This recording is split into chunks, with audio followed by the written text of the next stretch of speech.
हाँ जी मेरे दोस्तों, आप सभी का स्वागत है आज की नई वीडियो के अंदर। आज की वीडियो में हम पढ़ने वाले हैं क्लास 10th का जो हमारा लाइफ प्रोसेस चैप्टर चल रहा है उसका टॉपिक नंबर 2 जो कि है रेस्पिरेशन। तो आज की वीडियो में हम रेस्पिरेशन के बारे में पढ़ने वाले हैं कि इसका मतलब क्या होता है और जो सबका मिथ है इसके रिलेटेड कि भाई रेस्पिरेशन का मतलब क्या होता है, सांस लेना और सांस छोड़ना, वो हम आज की क्लास के अंदर तोड़ने वाले हैं। उसके बाद हम देखेंगे कि इसके टाइप्स क्या होते हैं और कैसे कैसे हमारी बॉडी के अंदर ये पूरा का पूरा प्रोसेस होता है। तो चलो स्टार्ट करते हैं। तो सबसे पहले इसका मतलब जानते हैं। अब रेस्पिरेशन का एक्चुअल मतलब पता है क्या होता है? हमने क्या करा, खाना खाया, कौन से प्रोसेस के द्वारा? न्यूट्रिशन प्रोसेस के द्वारा। उसके अंदर क्या हुआ? डाइजेशन हुआ। डाइजेशन के दौरान जो हमारा फूड एब्जॉर्ब हुआ है उसे हम बोलते हैं एसिमिलेटेड फूड। क्या बोलते हैं बच्चों? Assimilated food. ठीक है दोस्तों, क्या बोलते हैं? Assimilated food. लिखा हुआ है यहाँ पर, ये लिखा हुआ, उसे हम बोलते हैं एसिमिलेटेड फूड। अब रेस्पिरेशन के प्रोसेस के अंदर क्या होता है, इस फूड से जो जो फूड एब्जॉर्ब हुआ उससे क्या बनेगी? एनर्जी बनेगी। क्या बनेगी? एनर्जी। तो भाई इससे क्या बनने वाली है? एनर्जी बनने वाली है। तो एक बार देखते हैं क्या लिखा हुआ है। Assimilated food is used as a fuel. अब ये ना हमारे बॉडी के अंदर किस तरीके का यूज होता है? फ्यूल के तरीके का यूज होता है। जैसे कि बाइक को चलाने के लिए क्या चाहिए भाई? पेट्रोल चाहिए। पेट्रोल का एक तरीके का बाइक का फ्यूल है। ऐसे ही हमारी बॉडी को चलाने के लिए, हमारी बॉडी के अंदर जो भी प्रोसेस हो रहा है उनको चलाने के लिए क्या चाहिए भाई? एक्सीलरेटेड फूड चाहिए, क्योंकि उसी से ही क्या बनेगी? एनर्जी बनेगी। जैसे कि पेट्रोल में हम, पेट्रोल कह रहा हूँ, बाइक के अंदर अगर हम पेट्रोल डालेंगे तभी तो उससे एनर्जी बनेगी, हीट एनर्जी बनेगी, तभी तो वो चल पाएगी मैकेनिकल एनर्जी की वजह से। ठीक है, तो बहुत ही सारे प्रोसेस में ये क्या करता है? मदद करता है। तो अब देखते हैं क्या लिखा है। एसिमिलेटेड फूड और किसके लिए यूज होता है? Is use as a material for the growth and repair of body food. तो भाई कोई भी अगर बॉडी के अंदर सिस्टम खराब हो रहा है या किसी की ग्रोथ रुक रही है, कोई सेल नहीं डिवाइड कर पा रहा अपने आप को, तो उसको किस चीज़ की जरूरत होगी भाई? एनर्जी की जरूरत होगी। तो उसको एसिमिलेटेड फूड की जरूरत होगी। ठीक है, किसके फॉर्म में? एनर्जी के फॉर्म में। ये अब ये रेस्पिरेशन के अंदर होता क्या है कि जो हमारा एसिमिलेटेड फूड है ना उससे क्या बनती है? एनर्जी बनती है। ठीक है, फूड इज द फ्यूल। तो फूड क्या भाई? हमारी बॉडी के लिए फ्यूल है for the energy production in a cell. आगे चलते हैं। अब आता है भाई एक्चुअल मतलब किसका? रेस्पिरेशन का, जो मैं आपको बता चुका हूँ। एक बार दोबारा देखते हैं।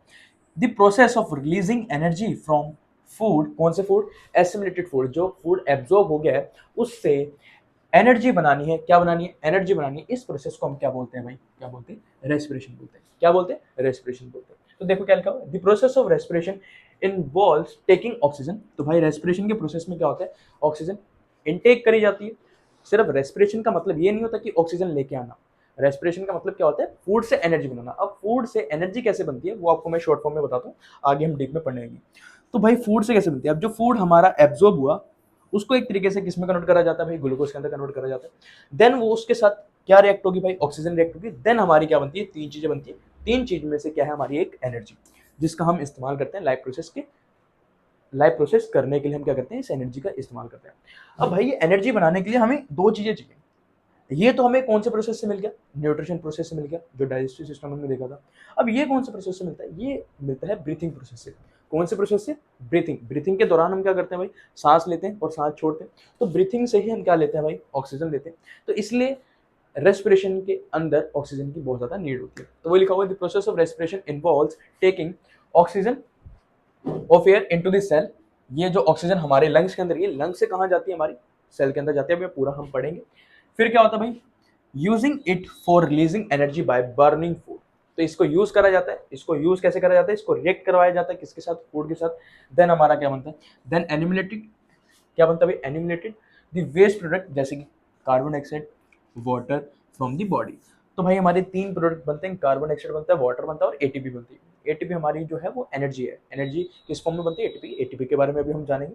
तो ये दोनों जो चीजें हमारी बॉडी के लिए क्या है? वेस्ट मटेरियल है। तो इसको क्या करना होता है? बाहर निकालना होता है। जैसे आपको पता है ना, जो बेकार इंसान होते हैं हमारी जिंदगी से हमें बाहर निकालना होता है, ऐसे ही ये वेस्ट है। तो इसको बाहर निकालना पड़ेगा, वरना भाई हमारी बॉडी को खराब कर देंगे। ठीक है, जैसे खराब इंसान हमारी जिंदगी को खराब कर देते हैं, ऐसे क्या? Respiration, the process of respiration which release energy take place inside the cell. तो भाई रेस्पिरेशन जो प्रोसेस है वो कहाँ होता है? सेल के अंदर होता है। सेल के अंदर भी कहाँ होता है? आपको बता देते हैं।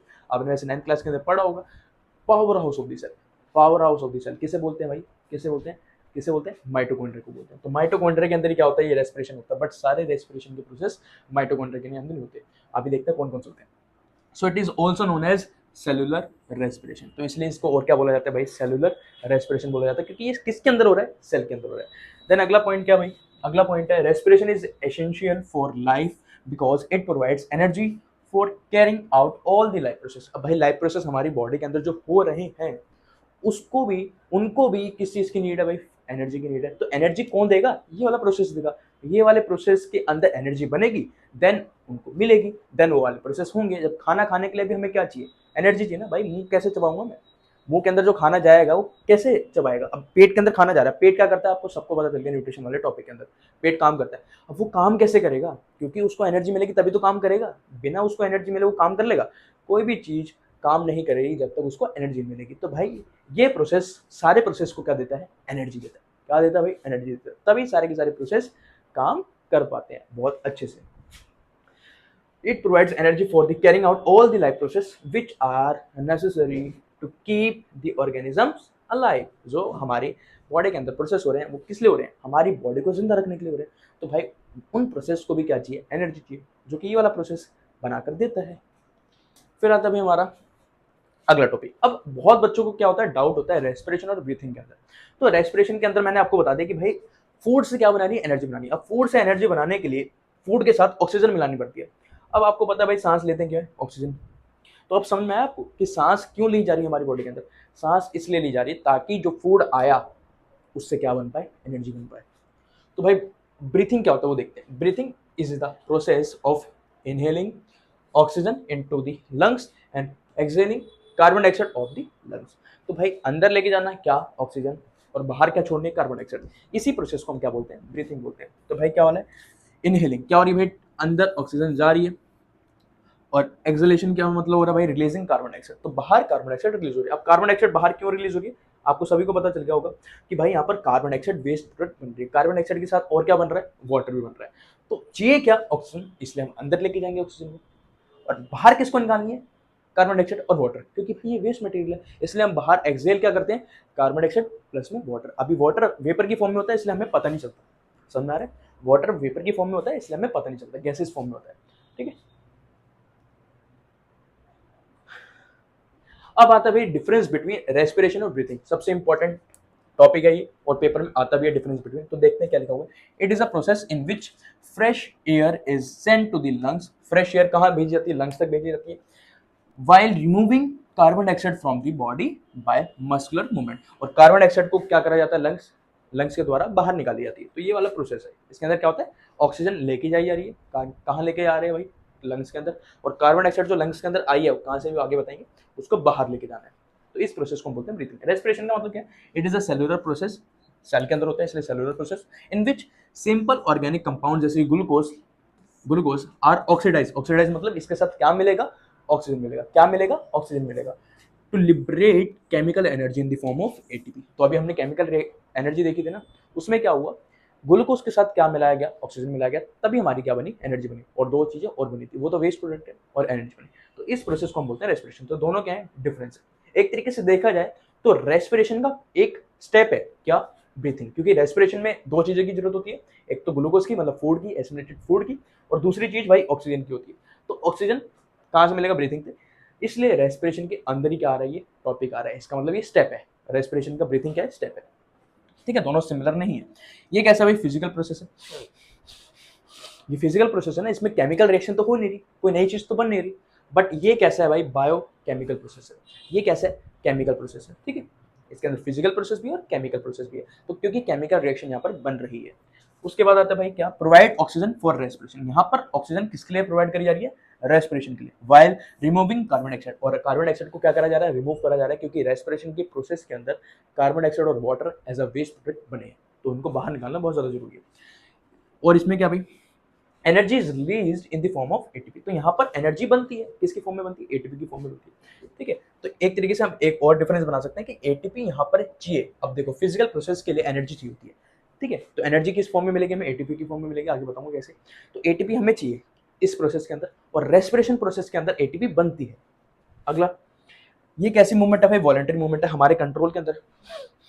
मैं कंट्रोल कर पा रहा हूँ, तो इसलिए कैसी है? वॉलंटरी। अब इसको मैं कंट्रोल कर पाता हूँ भाई? इसको तो मैं कंट्रोल कर ही नहीं सकता भाई, क्योंकि मेरे हाथ में नहीं है। बहुत सारी चीजें होती है भाई हमारे हाथ में नहीं है, ऐसे ये भी हमारे हाथ में नहीं है। एनर्जी बनेगी अपने आप बनेगी, मैं अपने आप कंट्रोल नहीं कर सकता, इसलिए कैसी मूवमेंट है? इनवॉलंटरी मूवमेंट है। ठीक है, तो ये कैसी है भाई? एक्स्ट्रा सेलुलर प्रोसेस है, ये सेल के अंदर नहीं होती। और ये कैसी है? इंट्रा सेलुलर प्रोसेस, ये सेल के अंदर ही होती है। आगे, ये भाई यूज करता है क्योंकि फिजिकल प्रोसेस है, तो फिजिकल प्रोसेस के अंदर एनर्जी की यूजेज होती है, इसलिए एटीपी की फॉर्म में एनर्जी इस्तेमाल करता है और यहाँ पर एटीपी बनती है, जनरेट होती है। तो ये था डिफरेंस बिटवीन। अब चलते हैं, फिर अब देखते हैं टाइप्स ऑफ रेस्पिरेशन। अब टाइप्स ऑफ रेस्पिरेशन में हम पढ़ेंगे दो तरीके के। पहला होता है एरोबिक रेस्पिरेशन और दूसरा होता है एनएरोबिक रेस्पिरेशन। तो सबसे पहले हम डिफरेंस देख लेते हैं, दोनों में डिफरेंस क्या है। तो भाई एरोबिक का मतलब क्या होता है, इन दी प्रेजेंस ऑफ ऑक्सीजन। जो भी होगा, मतलब रेस्पिरेशन का जो प्रोसेस होगा उसके लिए क्या चाहिए होगी भाई, ऑक्सीजन चाहिए होगी। और एनएरोबिक रेस्पिरेशन का मतलब क्या होता है, जिसके अंदर ऑक्सीजन की नीड ही नहीं है, ठीक है, जैसे कि एंटी ऑक्सीजन। एंटी का मतलब क्या होता है, जरूरत ही नहीं है। अब और क्या है भाई, ऑक्सीजन की प्रेजेंस में होगा ये, और ये क्या होगा, ऑक्सीजन की एब्सेंस में होगा। अब यहाँ पर क्या हो रही है भाई, ज्यादा एनर्जी रिलीज हो रही है, क्योंकि ऑक्सीजन की जब प्रेजेंस पे रेस्पिरेशन का प्रोसेस होता है ना, तो वहाँ पर एनर्जी बहुत ज्यादा मात्रा में निकलती है। अभी देखेंगे, पूरी केमिकल रिएक्शन देखेंगे। और यहाँ पर एनर्जी जो हो रही है वो कम मात्रा में हो रही है। यहाँ पर कितने मॉलिक्यूल्स बन रहे हैं, टोटल 38 मॉलिक्यूल्स बन रहे हैं, ठीक है। यहाँ पर कितने बन रहे हैं भाई, दो मॉलिक्यूल्स बन रहे हैं, किसके, एटीपी के। Produce carbon dioxide, water and energy. ये प्रोडक्ट में क्या निकलती है, तीन चीजें निकलती हैं इसमें। रेस्पिरेशन जो ऑक्सीजन की प्रेजेंस में हो रहा है उसे हम क्या बोलते हैं, एरोबिक। एरोबिक रेस्पिरेशन के अंदर जो प्रोडक्ट निकलते हैं, तीन निकलते हैं, कार्बन डाइऑक्साइड, वाटर और एनर्जी। अभी देखेंगे अच्छे से। और यहाँ पर क्या बनता है, कभी लैक्टिक एसिड बनेगा और एनर्जी बनेगी, और कभी क्या बनेगा, इथेनॉल। मतलब कि इथेनॉल में क्या, इथेनॉल किसका है पार्ट, एल्कोहल का पार्ट होता है। इथेनॉल, कार्बन डाइऑक्साइड और एनर्जी बनेंगे। अभी देखते हैं reactions. Glucose completely broke down. यहाँ इस प्रोसेस के अंदर जो ग्लूकोज होता है वो कंप्लीटली क्या हो जाता है, ब्रेक डाउन हो जाता है। यहाँ पर कंप्लीटली ब्रेक डाउन नहीं हो पाता। अगर से इन माइटोकॉन्ड्रिया भाई, एरोबिक रेस्पिरेशन जो है वो ऑर्गेनिजम्स जिसके अंदर रेस्पिरेशन का प्रोसेस ऑक्सीजन की प्रेजेंस में होता है, तो उसको हम बोलते हैं एरोबिक रेस्पिरेशन। और उनका कहाँ होता है भाई, सेल के अंदर, माइटोकॉन्ड्रिया के अंदर होता है, तभी तो उसको क्या बोलते हैं, power house of the cell. But कुछ ऑर्गेनिजम्स को ना ऑक्सीजन की जरूरत नहीं पड़ती एनर्जी बनाने के लिए, तो उनको बोलते हैं एनारोबिक। तो उनका जो होता है ना वो कहाँ होता है, साइटोप्लाज्म के अंदर ही हो जाता है। अब चलते हैं आगे, तो आप देखते हैं पूरा का पूरा डीप में। तो the respiration which uses oxygen is called aerobic respiration. तो एरोबिक रेस्पिरेशन का मतलब क्या है, जिसके अंदर ऑक्सीजन की नीड होती है। तो सबसे पहले क्या होगा भाई, यहाँ पर सबसे पहले बॉडी के अंदर देखो, मैं पूरा डायग्राम बनाता हूँ। तो भाई ये क्या है, स्मॉल इंटेस्टाइन। यहाँ पर क्या है, विली है ना। विली आपने देखा था कि विली के द्वारा फूड एब्जॉर्ब होता है, और ये विली के अंदर ही क्या होती है, ब्लड वेसल होती है। ये कहाँ जा रही है, सेल्स के पास जा रही है, किसके थ्रू, ब्लड वेसल्स के थ्रू, ठीक है। ये क्या है भाई, ब्लड वेसल्स, और अंदर से क्या बह रहा है, ब्लड बह रहा है, सबको पता है आपको। तो ब्लड क्या करता है, यहाँ से फूड एब्जॉर्ब करता है, जिसे हम क्या बोल देते हैं, एसिमिलेटेड फूड बोल देते हैं। वो कहाँ जा रहा है, सेल के अंदर जा रहा है। कहाँ जा रहा है, सेल के अंदर जा रहा है। तो एक तरीके से जो एसिमिलेटेड फूड जा रहा है उसको हम क्या बोल सकते हैं, ग्लूकोज बोल सकते हैं, जिसके अंदर क्या होते हैं भाई, 6 कार्बन के मॉलिक्यूल्स होते हैं। क्या होते हैं भाई, 6 कार्बन के मॉलिक्यूल्स होते हैं। ग्लूकोज का फॉर्मूला आपको सभी को पता होगा, C6H12O6, है ना। तो वो कहाँ गया, सेल के अंदर, साइटोप्लाज्म के अंदर गया। तो साइटोप्लाज्म यहाँ होता है, आपको सभी को पता है। तो साइटोप्लाज्म के अंदर कौन चला गया भाई, ग्लूकोज चला गया। कौन लेके आया, स्मॉल इंटेस्टाइन में खाना एब्जॉर्ब हुआ, किसके द्वारा, ब्लड के द्वारा। और ब्लड वेसल्स के अंदर से ब्लड क्या कर रही है, खाने को लेके जा रही है, कहां तक, सेल के अंदर। सेल के अंदर कहां पर, साइटोप्लाज्म। तो वहां पर क्या होगा, इसका ब्रेकडाउन होगा। इस प्रोसेस को हम क्या बोलते हैं, ग्लाइकोलाइसिस। क्या बोलते हैं, ग्लाइकोलाइसिस। ग्लूकोज का जब ब्रेकडाउन होता है ना, किसके अंदर कन्वर्ट होता है, वो पायरुविक एसिड के अंदर, तो उससे हम बोलते हैं ग्लाइकोलाइसिस, ठीक है। ग्लाइकोलाइसिस, लाइसिस का मतलब क्या होता है, ब्रेकडाउन, और ग्लाइको का मतलब क्या होता है, ग्लूकोज का ब्रेकडाउन। तो साइटोप्लाज्म के अंदर कौन चला गया भाई, ग्लूकोज चला गया। तो ग्लूकोज जैसे ही साइटोप्लाज्म के अंदर जाएगा, उसका तुरंत ही क्या हो जाएगा, ब्रेकडाउन हो जाएगा, किसके अंदर, पायरुविक के अंदर, ठीक है। पायरुविक भी बोलते हैं और इसे पायरुवेट भी बोलते हैं, पायरुविक एसिड भी बोलते हैं, और क्या बोलते हैं, पायरुवेट भी बोलते हैं।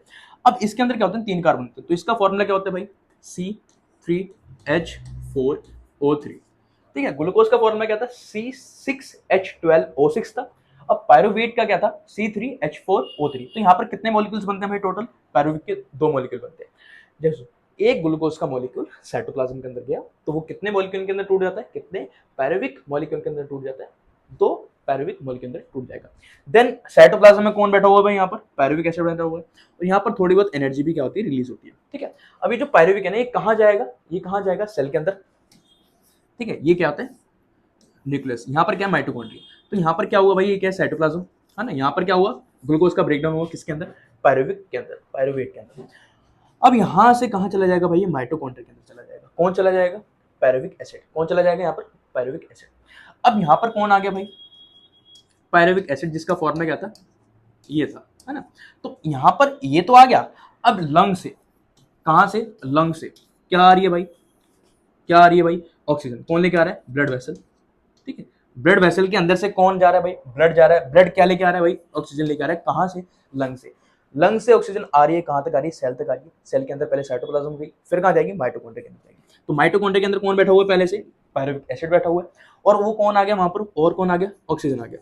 देन ये इसके साथ ऑक्सीजन मिलेगी तो हमारा क्या बनेगा, कार्बन डाइऑक्साइड बनेगा, वाटर बनेगा, और एनर्जी बनेगी किसकी फॉर्म में, एटीपी की फॉर्म में। और यहाँ पर कितने मॉलिक्यूल्स बनेंगे एटीपी की, 38 मॉलिक्यूल्स बनेंगे। तो ये थी हमारी रेस्पिरेशन की proper reaction.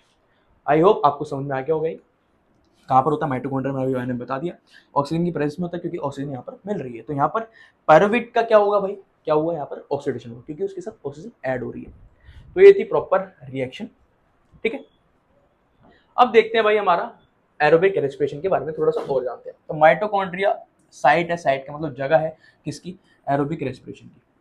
Most of the living organisms carry out aerobic respiration. तो मोस्ट ऑफ द जो लिविंग ऑर्गेनिजम्स होते हैं वो क्या करते हैं, एरोबिक रेस्पिरेशन करते हैं। मतलब कि अपने फूड को वो क्या करते हैं, फूड को किस में कन्वर्ट करते हैं, एनर्जी में कन्वर्ट करते हैं, किसकी प्रेजेंस में, ऑक्सीजन की प्रेजेंस में।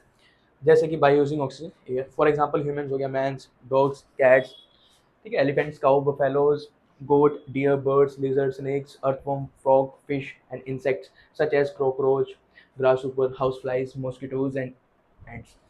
And most of the plants carry out aerobic respiration by using oxygen of air to obtain energy.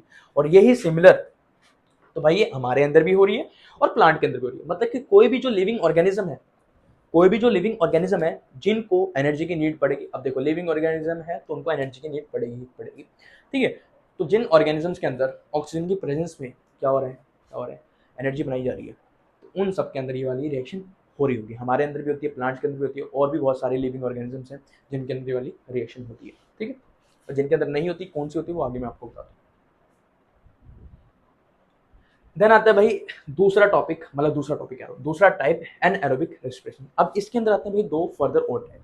पहला आता है एल्कोहलिक फर्मेंटेशन और दूसरा होता है भाई लैक्टिक एसिड फर्मेंटेशन, ठीक है। एल्कोहलिक फर्मेंटेशन क्या है, अब यहाँ पर क्या होता है, कुछ ऑर्गेनिजम्स के अंदर जैसे कि ईस्ट के अंदर, ईस्ट के अंदर क्या होता है, ग्लूकोज, उन्होंने खाना खाया और ईस्ट है भाई, ठीक है, मैं सपोज करूँ ईस्ट हूँ। अब ईस्ट कैसा सेल है, यूनिसेलुलर सेल है, ठीक, कैसा सेल है भाई, माइक्रो ऑर्गेनिज्म होता है भाई ईस्ट। कैसा होता है ये, यूनिसेलुलर होता है। इसके अंदर एक ही तरीके के क्या पाए जाते हैं, सेल्स पाए जाते हैं। अब एक ही तरीके के सेल्स पाए जाते हैं तो इसके अंदर क्या हुआ, मैंने खाना खाया, अब मेरा खाना किसके अंदर कन्वर्ट हो गया, ग्लूकोज के अंदर कन्वर्ट हो गया। अब खाना खाया, क्यों खाया, क्योंकि उससे एनर्जी बनानी है। अब ग्लूकोज को कहाँ भेजूंगा भाई, मैं साइटोप्लाज्म के अंदर भेजूंगा। तो साइटोप्लाज्म के अंदर जैसे ग्लूकोज जाएगा वहां पर क्या होगा, इसका ब्रेकडाउन होगा, जिसे मैंने अभी बताया तुम्हें, क्या बोलते हैं, ग्लाइकोलाइसिस बोलते हैं। किसके अंदर ब्रेकडाउन हो जाएगा, पायरुवेट के अंदर। फॉर्मूला लिख दिया मैंने, दोबारा लिख देता हूँ, ठीक है। किसके अंदर हो जाएगा, पायरुविक एसिड के अंदर। कितने मॉलिक्यूल्स बनेंगे, यहाँ पर दो बनेंगे। अभी ये कहाँ पर है, साइटोप्लाज्म में। अब यहाँ पर साइटोप्लाज्म में ना, यही ऑक्सीजन की प्रेजेंस में नहीं, बिना ऑक्सीजन की प्रेजेंस में ये किसके अंदर कन्वर्ट हो जाता है भाई, सीधा डायरेक्टली इथेनॉल, कार्बन डाइऑक्साइड और एनर्जी की फॉर्म में, ठीक है। वही सेम एटीपी की फॉर्म में एनर्जी बनती है यहाँ पर भी, ठीक है। तो इथेनॉल बनता है यहाँ पर, कार्बन डाइऑक्साइड बनती है और एनर्जी बनती है। अब इथेनॉल का फॉर्मूला आपको सभी को पता होगा, C2H5OH होता है, क्योंकि ये कौन से ग्रुप से बिलोंग कर रहा है, एल्कोहलिक ग्रुप से बिलोंग कर रहा है। ये चैप्टर मतलब ये पढ़ोगे तुम ग्रुप वाइज जो है, ये हम पढ़ेंगे carbon and its compound chapter के अंदर, कि अल्कोहल क्या होता है, कीटोन्स क्या होते हैं, ठीक है, कार्बोनिक एसिड क्या होता है वो। तो भाई इसके अंदर कितने कार्बन होते हैं, दो कार्बन होते हैं। तो ये थी भाई किसके अंदर, ईस्ट के अंदर होती है। तो ईस्ट के अंदर बिना ऑक्सीजन की प्रेजेंस में वो क्या बना रही है, एनर्जी बना रही है। तो यहाँ पर एनर्जी की जरूरत है, मतलब कि एनर्जी बनाया, बट बिना ऑक्सीजन की प्रेजेंस में बनाया, एब्सेंस ऑफ ऑक्सीजन। यहाँ पर ऑक्सीजन की जरूरत ही नहीं पड़ी एनर्जी बनाने के लिए। हमारी बॉडी के अंदर तो भाई ऑक्सीजन की जरूरत होती है, इसलिए हमें सांस लेनी पड़ती है। सांस नहीं लेंगे तो मर जाएंगे। क्यों मर जाएंगे, क्योंकि भाई सांस नहीं लेंगे तो ऑक्सीजन नहीं जा पाएगी, और अगर ऑक्सीजन नहीं जा पाएगी तो ग्लूकोज के साथ मिलेगी नहीं। किसके साथ नहीं मिलेगी, ग्लूकोज के साथ नहीं मिलेगी। और अगर ग्लूकोज के साथ ऑक्सीजन नहीं मिली, ये ग्लूकोज है, ये ऑक्सीजन है, अगर ऑक्सीजन नहीं है हमारी बॉडी के अंदर तो ये इसके साथ मिलेगी नहीं, और अगर इसके साथ ये मिलेगी नहीं तो एनर्जी बनेगी नहीं, और अगर एनर्जी नहीं बनेगी तो हमारी बॉडी के अंदर जो लाइफ प्रोसेस हो रहे हैं उनको एनर्जी नहीं मिल पाएगी, और वो काम करना बंद कर जाएंगे, काम करना बंद कर देंगे। अगर वो काम करना बंद करके तो फिर तो हम ऊपर पहुंच जाएंगे, हमारा भी काम धंधा सारा बंद हो जाएगा, हम भी ऊपर पहुंच जाएंगे, ठीक। तो ये थी भाई ईस्ट के अंदर chemical reaction. Please note that all the organisms which obtain energy by anaerobic respiration, वो सारे ऑर्गेनिजम्स जो किसके द्वारा एनर्जी बना रहे हैं, ऑब्टेन कर रहे हैं, प्रोड्यूस कर रहे हैं, एनएरोबिक रेस्पिरेशन, जिसका मतलब क्या होता है, in the absence of oxygen. तो उनको ऑक्सीजन की जरूरत नहीं होती, वो बिना ऑक्सीजन के भी क्या कह सकते हैं भाई, रह सकते हैं।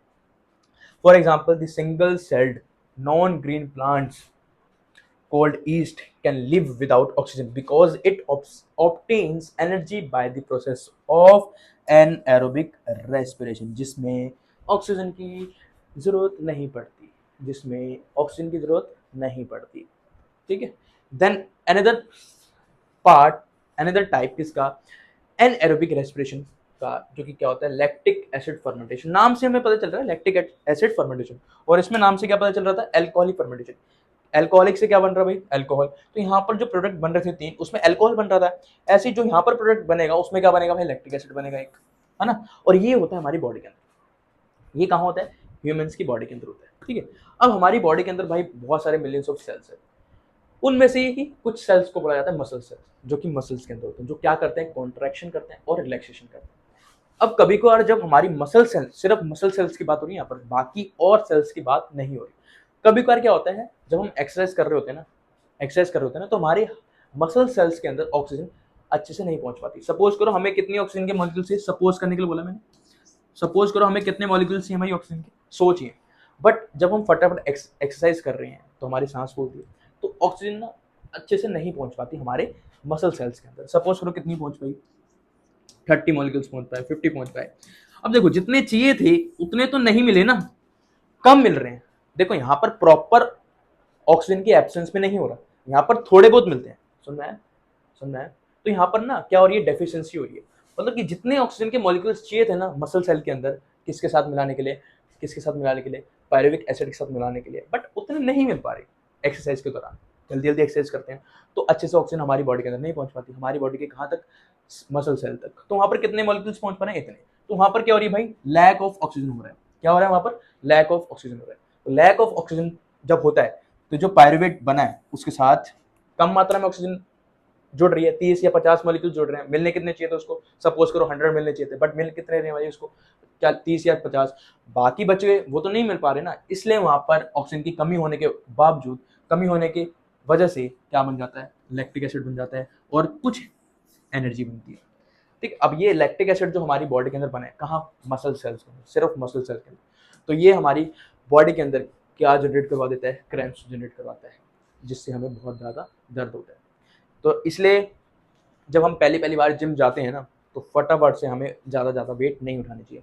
हमें पूरा का पूरा वार्म अप करना चाहिए, अच्छे से हमें अपनी बॉडी खोलनी चाहिए, ताकि अच्छे से क्या हो, ब्लड सर्कुलेशन हो और हमारी ऑक्सीजन हर सेल तक अच्छे से पहुंच पाए। हम क्या करते हैं भाई, वार्म अप करते नहीं फटाफट, ये है भाई 15 किलो का वेट, ले भाई सबको दिखा रहे, पहली बार आया हूँ बट किसी से कम नहीं हूँ, इसलिए। तो उस चक्कर के अंदर जब हम घर में जाते हैं ना, तब वो चीज़ पता चलती है, तब आते हैं क्रैम्प्स। तो एक हफ्ता हमारी बॉडी ऐसे रहती है ना कि कुछ करने का भी मन नहीं करता। तो ये आप गलती मत करना, अगर जिम जाओगे तो सबसे पहले स्टार्टिंग में कम वेट उठाना और क्या करना, वार्म अप करना और अपने ट्रेनर की बात मानना। तो क्या लिखा हुआ है, देखो एक चीज मैं आपको बता दूं, तो ये वाला पहला स्टेप है ना, ये सब में कॉमन है कि ग्लूकोज जाएगा साइटोप्लाज्म के अंदर, साइटोप्लाज्म के अंदर जाएगा तो वो किसके अंदर ब्रेक डाउन हो जाएगा, उसका ग्लाइकोलाइसिस अभी बताया था मैंने, तो ग्लाइकोलाइसिस हो जाएगा यहाँ पर, है ना। तो किसके अंदर कन्वर्ट हो जाएगा, पायरुवेट के अंदर। अब पायरुवेट के साथ कम ऑक्सीजन मिल पा रही है तो क्या बन जाएगा, लैक्टिक एसिड। और ये कहाँ हो रहा है, ये कहाँ हो रहा है, मसल सेल्स के अंदर, साइटोप्लाज्म में हो रहा है। ठीक है, ये माइटोकॉन्ड्रिया के अंदर नहीं होता, मसल सेल्स के अंदर कहाँ हो रहा है, cytoplasm.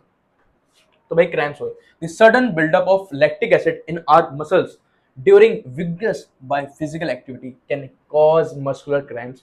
The painful contraction muscle are called cramps. जो painful contraction होता है ना, contraction, उसे हम क्या बोलते हैं, cramps बोलते हैं। We can get relief from cramps in muscles by heavy exercise by taking a hot water bath और massage.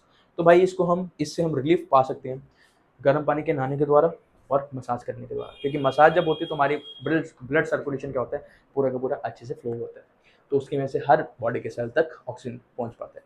ठीक है। और जब हम गर्म पानी से नहाते हैं तो गर्म पानी भी जब हमारी बॉडी के ऊपर गिरता है तो ब्लड सर्कुलेशन उसकी वजह से भी क्या होता है, तेज होता है, अच्छे से ऑक्सीजन जो है वो हर सेल तक पहुंच पाती है। तो ये था हमारे एरोबिक रेस्पिरेशन और एनएरोबिक रेस्पिरेशन। अब देखते हैं भाई रेस्पिरेशन इन प्लांट्स। अब प्लांट्स के अंदर किस तरीके से रेस्पिरेशन होता है वो देखते हैं। अब जैसे कि हमारी बॉडी के अंदर, ह्यूमंस की बॉडी के अंदर एक प्रॉपर क्या है, ऑर्गन है जो क्या करेगा, रेस्पिरेशन में मदद करेगा, जैसे कि लंग्स।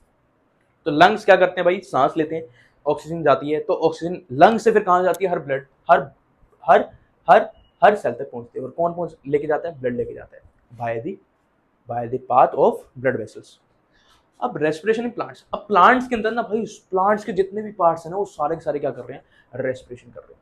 अब हमारी बॉडी के अंदर एक ही ऑर्गन है लंग्स, तो बहुत जल्दी जल्दी करना पड़ता है ना, क्योंकि हर बॉडी के सेल तक पहुंचाना है, ठीक है। बट इनके अंदर क्या होता है, थोड़ा सा स्लो होता है। क्या होता है भाई इनके अंदर, थोड़ा सा स्लो होता है, क्योंकि हर पार्ट क्या कर रहा है, हर पार्ट क्या कर रहा है रेस्पिरेशन में, क्या कर रहा है, योगदान दे रहा है। जैसे कि स्टेम, स्टेम भी क्या करती है भाई, रेस्पिरेशन में योगदान देती है। कैसे करते हैं अभी बताता हूँ।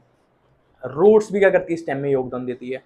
और फिर आती है लीव्स। लीव्स तो आप सभी को पता है भाई, रेस्पिरेशन के प्रोसेस में मदद करती है। अब देखते हैं, एक बार रीडिंग कर लेते हैं कैसे।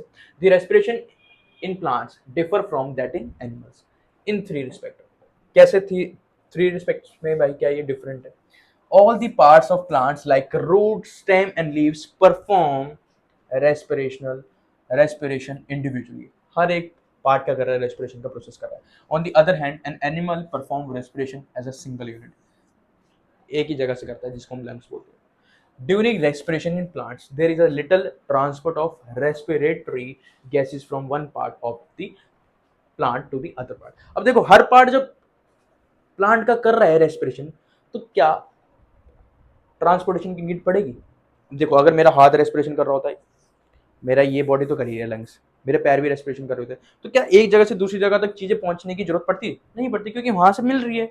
समझ में आ रहा है, वहां से मिल रही है, तो ट्रांसपोर्टेशन की मदद नहीं पड़ती प्लांट के अंदर, बहुत कम पड़ती है। On the other hand respiratory gases are usually transported over long distance inside an animal during respiration. The respiration in plants occur at slow rate, क्योंकि भाई हर पार्ट जब कर रहा है तो बहुत धीरे धीरे करता है, क्योंकि आराम से गैसेस पहुंच जाती है। बट जिन एनिमल्स के अंदर, जिन ऑर्गेनिजम्स के अंदर भाई एक ही यूनिट है, एक ही ऑर्गन है जो कि क्या करता है, रेस्पिरेशन में मदद करता है, जैसे हमारा लंग्स है, तो उसको क्या करना पड़ता है, थोड़ा तेज काम करना पड़ता है, क्योंकि उसको हर बॉडी के सेल तक क्या पहुंचानी है, गैसेस पहुंचानी है, ठीक। On the other hand respiration in animals occurs at much faster rate, तो हमारी बॉडी के अंदर क्या होता है, ये थोड़ा तेज होता है। तो अब देखते हैं भाई, plants gate oxygen by diffusion. Diffusion के प्रोसेस के क्या करते हैं भाई, ऑक्सीजन को इनहेल करते हैं, पता है आपको सबको। High concentration to low concentration, जब चीज मूव करती है सेल के अराउंड, उसे हम क्या बोलते हैं, डिफ्यूजन बोलते हैं, ठीक है। High concentration to low concentration चीज मूव कर रही है, उसे हम क्या बोलते हैं, डिफ्यूजन बोलते हैं। Diffusion occurs in the roots, stems and leaves, तो भाई ये तीनों में ही होता है प्लांट्स के अंदर। The process of movement of substance solid liquid gas from region of high concentration to the region of low concentration so as to spread uniformly is called diffusion, तो मैं आपको बता चुका हूँ। देन आता भाई रेस्पिरेशन इन रूट्स। तो भाई रूट्स के आसपास, रूट्स क्या होती है, सॉइल के अंदर होती है, तो सॉइल के अंदर जो पार्टिकल्स होते हैं ना सॉइल के, उनके बीच में भी क्या होती है भाई, एयर ट्रैप होती है। क्या होती है भाई, एयर ट्रैप होती है। तो आपको पता चला होगा पहली बार, अगर आप पहली बार पढ़ रहे हैं, कि सॉइल के अंदर भी ना, सॉइल के पार्टिकल्स के बीच में भी ना क्या ट्रैप होती है, एयर ट्रैप होती है। तो रूट्स क्या करते हैं, उन ऑक्सीजन को क्या करते हैं, इनहेल करते हैं by the process of diffusion roots के अंदर से। अब तभी कहते हैं कि ज्यादा पानी रूट्स के अराउंड नहीं डालना चाहिए, क्योंकि ज्यादा पानी अगर हम रूट्स के अराउंड डालेंगे तो पानी के अराउंड क्या हो जाएगा, मतलब सॉइल के अराउंड क्या हो जाएगा, पानी बढ़ जाएगा। तो जो गैप था सॉइल के बीच में, जहाँ पर एयर ट्रैप थी, ऑक्सीजन ट्रैप थी, तो वो जो गैप था वो पानी के द्वारा क्या हो जाएगा, फिल आउट हो जाएगा। अब वो गैप फिल आउट हो गया तो भाई ऑक्सीजन वहां पर होगी नहीं होगी, तो इसलिए रूट्स बेचारी इनहेल ही नहीं कर पाएगी। क्या नहीं कर पाएगी, इनहेल ही नहीं कर पाएगी। Air is present in between the particles of soil of the roots of plant take the oxygen required for respiration from air present in between the soil। तो ये ले लेते हैं वहां से, ठीक है। सॉइल के बीच में जो पार्टिकल्स होते हैं, मतलब स्पेस होता है, वहां पर एयर ट्रैप होते हैं, तो वहां से ये ले लेते हैं by the process of diffusion. It has been found that the land plants die, ये भी देखा गया भाई कि कुछ प्लांट्स मर भी जाते हैं अगर उनके आसपास, उनके रूट्स के आसपास ज्यादा पानी बिखरा रहता है ना, तो वो प्लांट्स मर भी जाते हैं। क्यों, क्योंकि पानी ज्यादा बिखरा होगा, तो जो एयर ट्रैप थी स्पेस के बीच में, सॉइल के स्पेस के बीच में, वो तो है ही नहीं, तो इसलिए रूट्स बेचारी क्या नहीं कर पा रही, रेस्पिरेशन नहीं कर पा रही, तो उसकी वजह से भी कुछ प्लांट्स मर जाते हैं। वो लिखा हुआ die if the roots remain water logged, मतलब कि वाटर से घिरी हुई है considerable time, this is because too much water expel all the air from in between the soil particles, तो वो सारी ऑक्सीजन को फैला देता है, बाहर निकाल देता है, इसलिए वो रेस्पिरेशन नहीं कर पाता। Due to this oxygen is not available to the roots for aerobic respiration. Under these conditions, the roots will respire anaerobically producing alcohol. तो इसकी वजह से ही ऑक्सीजन नहीं मिल रही, बट वो तो ग्लूकोज का ब्रेक डाउन करेगा, कम ऑक्सीजन मिलेगी तो वहां पर क्या बन जाता है, अल्कोहल बन जाता है। तो वो जो अल्कोहल है वो क्या कर देता है भाई, पूरे प्लांट को मार देता है। तो ये था भाई रेस्पिरेशन इन प्लांट्स में। हमने देखा कि भाई रूट से भी क्या करते हैं प्लांट्स, रेस्पिरेशन करते हैं। अब चलते हैं आगे, अब देखते हैं भाई स्टेम से भी करते हैं रेस्पिरेशन प्लांट्स, कैसे करते हैं वो देखते हैं। कुछ प्लांट्स होता है जिसे हम क्या बोलते हैं, जिसे हम बोलते हैं हर्बेकियस प्लांट्स, जिनकी जो स्टेम होती है ना वो बहुत ज्यादा सॉफ्ट होती है और छोटे प्लांट होते हैं। इनकी स्टेम्स के अंदर भी क्या पाए जाते हैं, स्टोमेटा पाए जाते हैं। तो स्टोमेटा लीव्स के अंदर तो पाए जाते ही हैं, बट कुछ प्लांट्स की, कौन से प्लांट्स की, इन प्लांट्स की स्टेम के अंदर भी क्या पाए जाते हैं, स्टोमेटा पाया जाता है। और जिन प्लांट्स के अंदर जो स्टेम होती है वो हार्ड होती है, जैसे कि ट्रीज वाले, उनके अंदर पाए जाते हैं भाई ये छोटे छोटे होल, जिन्हें हम क्या बोलते हैं, लेंटिकल्स बोलते हैं। क्या बोलते हैं, लेंटिकल्स बोलते हैं। ठीक है, इनके द्वारा क्या करा जाता है, रेस्पिरेशन करा जाता है, गैसेस का क्या होता है, एक्सचेंज होता है। ये किन प्लांट्स के अंदर होते हैं, जिन प्लांट्स की क्या होती है, जिन प्लांट्स की स्टेम क्या होती है, हार्ड होती है, मतलब कि ट्रीज की बात कर रहे हैं। देन आपको सभी को पता भाई लीव से तो करते ही करते, क्योंकि यहाँ क्या होता है, स्टोमेटा होता है। पोर्स इसको क्या बोलते हैं भाई, छोटे छोटे स्टोमेटा को स्टोमेटा बोलते हैं। यहाँ पर क्या होता है भाई, गैसेस का एक्सचेंज होता है during day time. Day time पर भाई क्या करना होता है, फोटोसिंथेसिस करना होता है ज़्यादा, तो उस टाइम पर चाहिए क्या होती है, कार्बन डाइऑक्साइड, और जो एनर्जी बनेगी उसके दौरान क्या बनता है भाई, वेस्ट प्रोडक्ट, जिसे हम ऑक्सीजन बोलते हैं। ये ऑक्सीजन बाहर रिलीज करता है, देन ये एब्जॉर्ब कर लेता है। क्यों, क्योंकि इसे एनर्जी भी बनानी है, रेस्पिरेशन भी करना है। आपको पता है रेस्पिरेशन में खाने के साथ ऑक्सीजन का मिलाप करना पड़ता है, तभी एनर्जी बनती है। क्लियर। तो ये था स्टोमेटा से भी क्या होता है, रेस्पिरेशन होता है। तो ये प्लांट्स के बारे में था। अब मैं आपको कुछ ऑर्गेनिजम्स के क्या बताता हूँ, ऑर्गन बताता हूँ, जिनके द्वारा वो क्या करते हैं, रेस्पिरेशन करते हैं। जैसे कि सिंपल यूनिसेलुलर एनिमल्स, ऑर्गेनिजम्स भी बोलते हैं, और अमीबा हो गया, जैसे कि पैरामीशियम हो गया। तो ये किन के द्वारा करते हैं भाई, ये करते हैं अपनी सेल मेम्ब्रेन के द्वारा। ठीक है, जैसे कि अर्थवर्म हो गया, ये करते हैं अपनी स्किन के द्वारा। और जैसे कि एक्वाटिक एनिमल्स हो गए, इनके पास स्पेशल एक ऑर्गन होता है जिसके द्वारा ये क्या करते हैं, रेस्पिरेशन करते हैं, जिसे हम क्या बोलते हैं, गिल्स बोलते हैं। ठीक है, बट दो ऐसी फिश है जिसे हम फिश नहीं बोलते, वो एक तरीके से मैमल्स के अंदर आती है। मैमल्स मतलब कि हमारी तरह ही है वो, एक तरीके से उनके अंदर क्या होता है, क्या होता है, लंग्स होते हैं। गिल्स बिल्कुल भी नहीं होते। उनका नाम है डॉल्फिन और वेल्स, इसलिए वो पानी के ऊपर आते हैं, क्या लेने के लिए, सांस लेने के लिए। देन हमारे छोटे छोटे इंसेक्ट्स, जैसे कि ग्रास ऊपर, कॉकरोच, ठीक है ना, हाउस फ्लाई, इनके पास क्या होता है भाई, इनके पास भी क्या होते हैं, एक स्पेशल ऑर्गन होता है जिससे हम क्या बोलते हैं, स्पाइरेकल्स बोलते हैं। क्या बोलते हैं, स्पाइरेकल्स बोलते हैं। ये टीनी टीनी होल्स होते हैं इनके ऊपर, जिनके द्वारा ये क्या करते हैं, रेस्पिरेशन करते हैं। इनके अंदर एक ट्यूब होती है, ट्यूब जिसे एक ट्रैकिया बोलते हैं, जो हमारे अंदर भी होती है। देन आते हैं भाई respiratory organ of the land animals such as man, humans. ये सब के अंदर क्या होते हैं, क्या होते हैं, लंग्स होते हैं। बट फ्रॉग ऐसा है जिसके पास लंग्स तो है ही, इनके द्वारा तो रेस्पिरेशन करेंगे ही करेंगे वे, बट अपनी स्क्रीन के द्वारा भी क्या करते हैं, ये रेस्पिरेशन करते हैं। ठीक है, तभी आपने देखा होगा कि ज्यादातर पानी में भी रहते हैं, तब भी ये सांस ले रहे हैं। तो ये अपनी हाफ बॉडी को तो पानी के अंदर रखते हैं और हाफ बॉडी को अपने पानी के ऊपर रखते हैं, ताकि ऊपर वाली जो स्किन है उसके द्वारा क्या करा जाए, सांस ली जाए, रेस्पिरेशन करा जाए। तो देन ये था भाई अमीबा। अमीबा आपको सबको बता दिया मैंने, सिंगल सेल एनिमल होता है। कहाँ रहता है, वाटर के अंदर रहता है। ठीक है, तो ये अपना जो डिफ्यूजन होता है, मतलब कि गैसेस का एक्सचेंज होता है रेस्पिरेशन में, वो किसके द्वारा लेता है, मेम्ब्रेन ऑफ अमीबा। क्योंकि जो इसकी मेम्ब्रेन होती है उसके द्वारा क्या करता है, ये रेस्पिरेशन करता है। ठीक है, जिसे हम क्या बोलते हैं, सेल मेम्ब्रेन बोलते हैं। और इसकी बॉडी बहुत ज़्यादा छोटी है, तो बहुत जल्दी इसके अंदर गैसेस फैल जाती है। ठीक है, फिर आता है भाई हमारा, और मैं आपको बता दूं पैरामीशियम भी इसकी तरह ही करता है, सेल मेम्ब्रेन के द्वारा करता है। फिर आता है भाई हमारा अर्थवर्म। अर्थवर्म की क्या होती है, मॉइस्ट स्किन होती है, थोड़ी चिपचिपी सी स्किन होती है, जिसके द्वारा क्या करता है, ये रेस्पिरेशन करता है। ठीक है, देन आती है भाई फिशेस। फिशेस के अंदर मैंने बता दिया आपको स्पेशल ऑर्गन होता है जिसका नाम है गिल्स।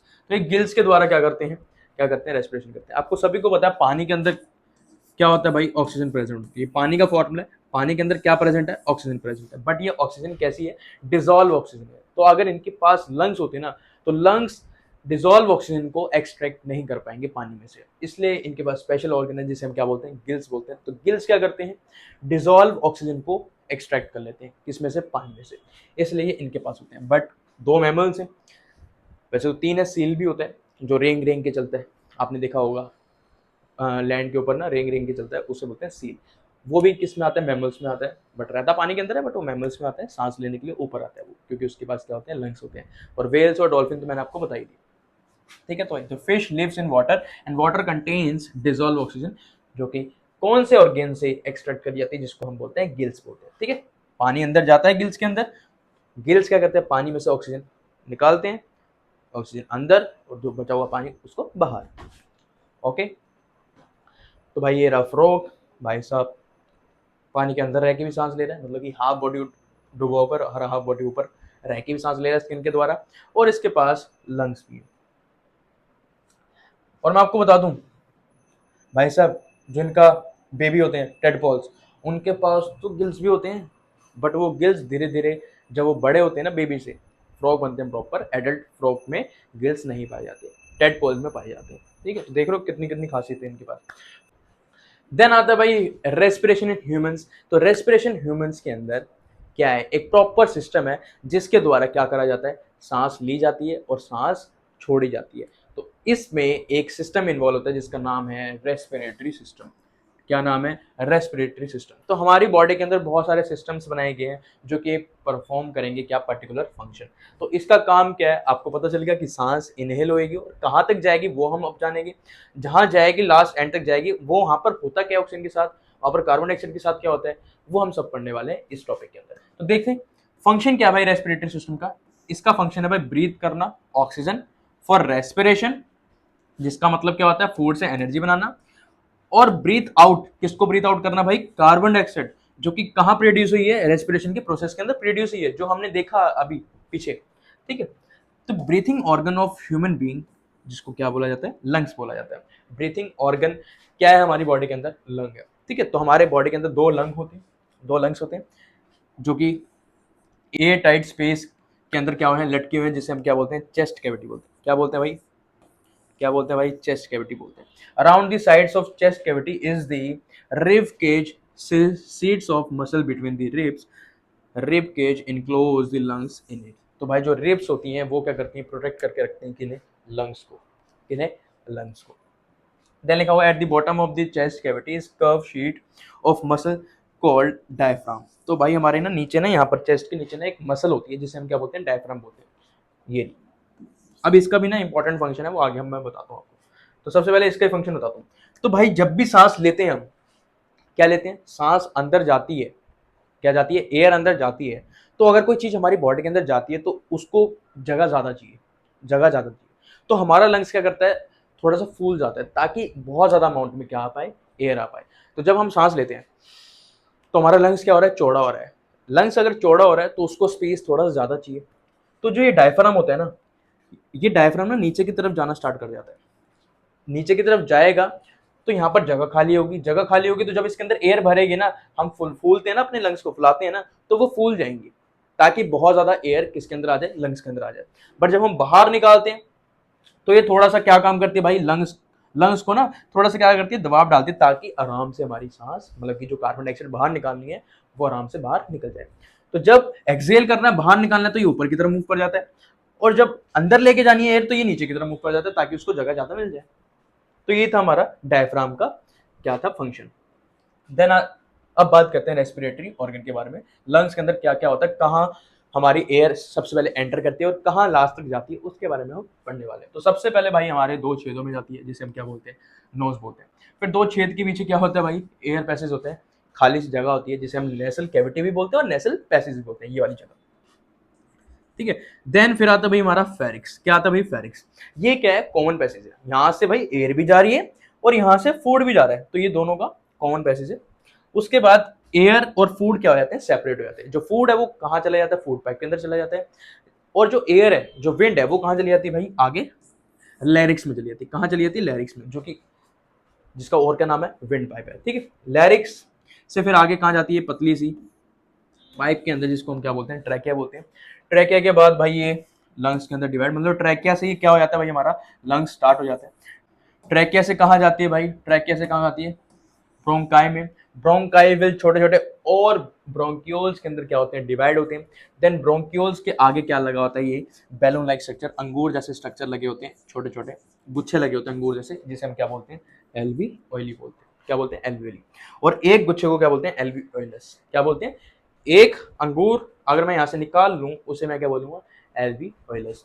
तो सारा का सारा जो फंक्शन है ना, जो गैस आई, जो एयर आई, यहां से गई, आ रही है भाई यहाँ से, ये जाएगी लास्ट एंड तक जो गुब्बारों के अंदर। तो गुब्बारों के अंदर ऐसा क्या होता है वो हम आगे पढ़ने वाले हैं, ठीक है। तो एक बार दोबारा देख लेते हैं क्या हुआ भाई। The air for respiration is drawn into our body through nostrils present in the nose। तो नोज के थ्रू हमारी एयर अंदर आई, फिर हमारी एयर कहाँ जाती है भाई, नेसल पैसेज में जो खाली जगह है। The part of throat between the mouth and windpipe is pharynx. क्या बोलते हैं, फेरिक्स, ठीक है। तो ये क्या कॉमन पैसेज मैंने आपको बता दिया, यहाँ से फूड भी जाता है और विंड भी जाती है। उसके बाद भाई दोनों डिवाइड हो जाते हैं। जो विंड है वो कहाँ चली जाती है, लैरिक्स में, लैरिक्स के थ्रू कहाँ जाती है फिर ट्रैकिया, ट्रैकिया के थ्रू कहाँ जाती है ब्रोंकाई, ब्रोंकाई के थ्रू आगे कहाँ जाती है ब्रोंक्यूल्स, फिर ब्रोंक्यूल्स के आगे आगे क्या लगे हुए हैं भाई, गुब्बारों पे गुच्छे लगे हुए हैं जिनको हम क्या बोलते हैं, एल्वियोली बोलते हैं। और उन गुब्बारों के गुच्छों के अंदर, अंगूरों के गुच्छों के अंदर एक अंगूर को अगर मैं उठा लूंगा तो उसको क्या बोलूंगा, एल्विओइलस बोलूंगा। तो सारा का सारा काम वही है, मतलब कि जो लास्ट एंड है ना जहां तक एयर जा रही है वो एल्वियोइलस है, एल्वियोली जिसे बोल रहे हैं, ठीक है। तो ऐसे क्या होता है वही देखते हैं। तो ये भाई हमारी एल्वियोली, एक एल्वियोली मैंने उठा ली, एक मैंने अंगूर उठा लिया। अब इन अंगूरों के ना, मतलब एल्वियोली के ना अराउंड ना कौन घुमा हुआ है भाई, ब्लड वेसल। कौन सी ब्लड वेसल, ब्लड कैपिलरी, जो कि बहुत ज्यादा छोटी छोटी होती है क्योंकि इनका साइज भी बहुत ज्यादा छोटा है। तो वहां पर कौन सी ब्लड वेसल होगी, जो इनके पास एडजस्ट हो सकती है, जिनका साइज भी क्या होता है, छोटा होता है। तो दो जो बाकी की हैं वो बड़ी बड़ी हैं और ये क्या होती है, छोटी होती है। तो यही इनके पास होती है। अब तुम्हें सबको पता है कि भाई इसके अंदर से क्या बह रहा है, ब्लड बह रहा है। अब ब्लड के अंदर क्या होता है भाई, ब्लड के अंदर होता है RBC सेल, है ना, रेड ब्लड सेल। अब इसके अंदर क्या होता है भाई, हीमोग्लोबिन होता है। क्या होता है, क्या होता है भाई, हीमोग्लोबिन होता है ना। RBC सेल, तो ये कौन से सेल्स है भाई, RBC सेल है, इनके अंदर क्या है, हीमोग्लोबिन। अब जो RBC का सेल का कलर है ना रेड क्यों है, रेड इसलिए है हीमोग्लोबिन की वजह से। अब हीमोग्लोबिन की वजह से रेड क्यों है, क्योंकि इसके अंदर एक स्पेशल टाइप का क्या होता है भाई, प्रोटीन होता है, जिसे हम क्या बोलते हैं, जिसे हम क्या बोलते हैं, क्या बोलते हैं भाई, आयरन होता है इसके अंदर। क्या होता है भाई, आयरन होता है इसके अंदर। अब इसके अंदर जब आयरन है तो आप सभी को पता है जब आयरन क्या होता है, आयरन क्या होता है, गर्म होता है तो किसकी, कौन से कलर की तरह दिखता है, रेडिश की कलर की तरह दिखता है। तो आयरन इसके अंदर है तो भाई जब ये गर्म होगा तो भाई रेड कलर दिखाएगा। तो रेड कलर दिखाएगा इसलिए रेड RBC सेल का कलर कैसा होता है, रेड होता है, ठीक है। तो इसके अंदर से भाई कौन जा रहा है, ब्लड जा रहा है। ब्लड के अंदर बहुत सारी चीजें मैंने आपको बताया, RBC। अब RBC के अंदर क्या है भाई, हीमोग्लोबिन। हीमोग्लोबिन को ना सबसे ज्यादा क्या पसंद है, सबसे ज्यादा पसंद है भाई इसको कार्बन मोनोऑक्साइड। भाई इसके ना दो दो प्यार है, एक्चुअल में बताऊं तो तीन तीन प्यार हैं इसके, ठीक है ना। आपको पता होगा यूट्यूबर हैं बहुत जो जो शादी करके बैठे, बट उनकी तरह ही है ये भी। इसको एक जाने से प्यार नहीं है, इसको है तीन जाने से प्यार। तो सबसे ज्यादा प्यार किससे भाई, कार्बन मोनोऑक्साइड से। फिर किससे है भाई, फिर है ऑक्सीजन से। फिर किससे है, कार्बन डाइऑक्साइड से। मतलब कि ये है, कहने का मतलब ये है कि भाई इसको अगर ये मिल रहा है ना इन तीनों में से, अगर ये सब कोई भी सबसे पहले मिल रहा है ना, ये सबसे पहले मिल रहा है सपोज करो, तो भाई इसको उड़ालेगी। अगर तीनों ही चीजें मिल रही हैं, तीनों ही चीजें एयर के अंदर आ गई, तो सबसे पहले किसको लेगा भाई, एल्वियोली, इसको लेगा।